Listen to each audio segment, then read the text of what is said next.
کیا رونالڈو نے پینالٹی سے پہلے بسم اللہ پڑھی؟ حقیقت کیا ہے؟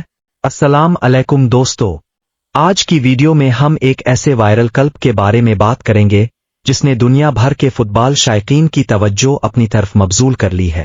سوشل میڈیا پر یہ دعویٰ کیا جا رہا ہے کہ فیفا ورلڈ کپ 2026 میں پرتگال اور کروشیا کے درمیان کھیلے گئے میچ کے دوران پینالٹی لینے سے پہلے کرسٹیانو رونالڈو نے آہستہ آواز میں بسم اللہ کہا، لیکن کیا یہ دعویٰ حقیقت پر مبنی ہے یا پھر صرف ایک وائرل افواہ ہے؟ آئیے اس پوری کہانی کو تفصیل سے جانتے ہیں۔ فیفا ورلڈ کپ 2026 کے ناک آؤٹ مرحلے میں پرتگال اور کروشیا کے درمیان ایک انتہائی دلچسپ اور سنسنی خیز مقابلہ دیکھنے کو ملا۔ دونوں ٹیموں نے بہترین کھیل پیش کیا اور میچ میں ہر لمحہ شائقین کی دھڑکنیں تیز رہے۔ میچ کے اہم لمحے میں کرسٹیانو رونالڈو پینالٹی لینے کے لیے آگے بڑھے۔